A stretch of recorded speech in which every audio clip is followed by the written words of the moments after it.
তোমার অসীমে প্রাণ মন লয়ে যত দূরে আমি ধাই,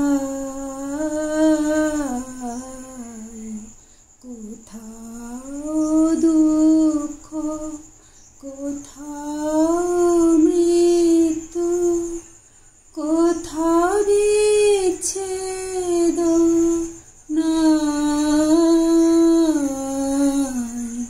তোমার অসীমে। এই গানটা কেন করলাম বলো তো বন্ধুরা? সত্যি মানে এইসবের মধ্যে থাকলে, এই প্রাকৃতিকভাবে থাকলে জীবনে দুঃখ ঝড় যতই আসুক না কেন অন্তত নিজেকে ভালো রাখা যায়, নিজেকে ভুলিয়ে রাখা যায়। কবিগুরুর মনে তো কম দুঃখ ছিল না। এই যে পাতাটা দেখলে তো, চলো এই পাতাটা আজ রান্না করব। এই যে আমি ডাল নিয়ে নিয়েছি, এখানে না অনেক রকম ডাল আছে, সেই ডালটা আমি রাতে ভিজিয়ে রেখেছিলাম। তো এই কচু শাকটা যে দেখালাম, কচু গাছে কাঁটা, এই দেখো সেইগুলো আমি লঙ্কা নিয়েছি, রসুন নিয়েছি, আর ওই কচু শাকটা ডাঁটি সমেত কেটে নিয়েছি, আর কিছুটা কাঁটাও রেখে দিয়েছি। এই যে পাতাগুলো, আর দেখো এই দেখো কাঁটা, কি সাংঘাতিক কাঁটা। গাছটা যদি কেউ আচমকা ধরে না, একদম কাঁটা ফুটে যাবে হাতে, অনেকটাই ফুটে যাবে। তো 100 জনের মধ্যে 100 জনই বলবে যে কি কচু গাছ রে বাবা, কি কচু গাছ রে বাবা। হয়েছে কি, এই ফুলটা আমিও প্রথম দেখলাম। আমি গাছটা বসিয়েছিলাম এক জায়গা থেকে এনে, তো ফুলটা দেখে আমি আশ্চর্য হয়ে গেলাম বন্ধুরা। এত বড় ফুলটা, যাকে নিয়ে আসি আনন্দ করে দেখার জন্য যে এসো এসো দেখবে, এসো আমার কেমন কচু গাছে ফুল ফুটেছে। তো এই দেখো আমি মানে কচু শাক, পাতা, রসুন, ডাল সব একসাথে বেটে নিয়েছি। তো যাকেই ডেকে নিয়ে আসি সেই ভয় পাচ্ছে, বাবারে বাবা যেন এটা জীবন্ত সাপ, সাপের মতন এমনভাবে পেঁচিয়ে পেঁচিয়ে উঠেছে। তো আমি বাটলাম, দেখো আমার হাত ঠাত কিন্তু চুল করছে না। আর এই পাতাটা, ডাঁটিটা খেয়েছি, আর এই পাতাটা আমি এই প্রথম এভাবে খাচ্ছি আর কি। ডাঁটিটা তরকারির মধ্যে দিয়ে আমি খেয়েছি, খুব সুস্বাদু জানো তো বন্ধুরা। এই যে বড়া, তো যাই হোক একটা মানে পাতাটা প্রথম খাচ্ছি, তো প্রথমে আমি ছেলেকে দিইনি, প্রথমে ভাবলাম যে আমি খাই, কেননা পটল গাছের গোড়া, পাতা, শেকড় এক একটার এক এক রকম কাজ। এবার এই জিনিসগুলো যেমন ভালো তেমনই কিন্তু মন্দ, সেই জন্য আমি খেয়েছি। খেয়ে বেশ কয়েক ঘন্টা পর ছেলেকে খেতে দিয়েছি, কেননা যদি অ্যাকশান হয় তাহলে তো হবে না। কিছুক্ষণ ওয়েট করার পর তো কিছু হয়নি, বরং খুব সুস্বাদু, পাতাটাও খেলাম। তো আজকে একটা অন্যরকম জিনিস রান্না করছি। দেখো ডিমটাকে এইভাবে সুতো দিয়ে সেদ্ধ করে নিয়ে, এইভাবে সুতো দিয়ে আমি পিস পিস করে কেটে নিয়েছি।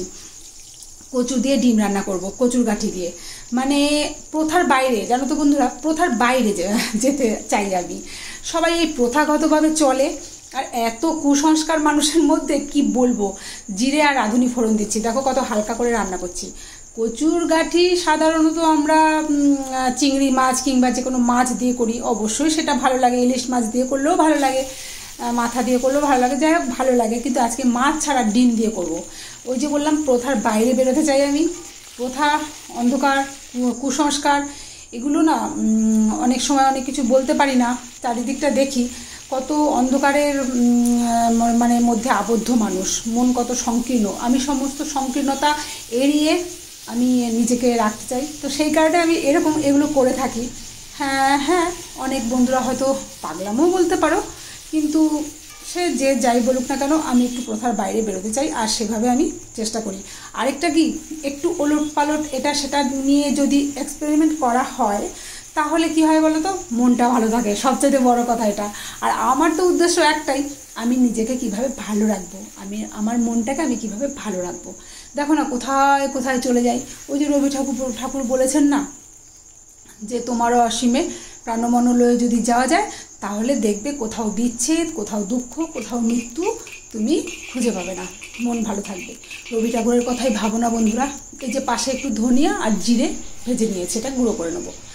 তো ওনার ছোটোবেলা থেকেই ভাবো, ছোটোবেলায় মায়ের মৃত্যু হলো, তারপর তেনার ওয়াইফের মৃত্যু হলো, তারপর সন্তানগুলোও এক এক করে সব চলে গেল চোখের সামনে। তাহলে ভাবো তার মনে কত কত দুঃখ ছিল, তবু দেখো সে কত কিছু আবিষ্কার করে গেছে, সে আজকে বিশ্ববিখ্যাত হয়ে রয়েছে সেই বেদনা নিয়েই তো না। তো যাই হোক, এই হচ্ছে কথা। তো লাস্টে দেখো ডিমটা দিয়ে দিলাম, তো দিয়ে এই যে জিরে গুঁড়োটা দিয়ে দিলাম। আর লঙ্কাটা না, মানে লঙ্কাটা যখন এডিট করার সময় লঙ্কাটা খুঁজে পেলাম না, মানে ওটা হয়তো ভিডিওটা করেছি আমি, সেটা হয়তো ওঠেনি, তো এরকম আর কি। তো এই যে আমার কচুর মানে গাঁটি কচুর যে ঝোল হয়ে গেল, আর তোমাদের সাথে কত গল্প করলাম, ভালো লাগছে আসলে বেশ কয়েকদিন ধরে। ওয়েদারটাও কেমন বলো তো, এত বৃষ্টি হচ্ছে, টিপ টিপ টিপ টিপ করে বৃষ্টি হচ্ছে। এখানেও একটা দেখো প্রাকৃতিক থেকে কেমন একটা শিক্ষা নেওয়ার আছে। বৃষ্টি হচ্ছে সব সময়, ভিজে আছে গাছের পাতাগুলো ভিজে, কিন্তু গোড়াটা ভিজে নেই।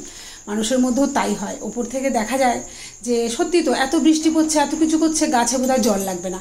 ছাদে গিয়ে দেখি গাছগুলো সব শুকনো খটখটা হয়ে রয়েছে, আবার তাদের জল দিতে হয়। তো ওপর থেকে দেখে না বন্ধুরা, অনেক সময় আমরা অনেক কিছু বিচার করি, সেটা না একদমই ভুল, সেটা করা উচিত নয়। গভীরে যেতে হবে, আরও আরও আরও গভীরে যেতে হবে, তারপর সত্য জিনিসটা উদ্ঘাটন হয়। দেখো না, এই বৃষ্টির কথাই বললাম আমি। তো যাই হোক বন্ধুরা, ভালো থেকো সবাই, আবার দেখা হচ্ছে নেক্সট।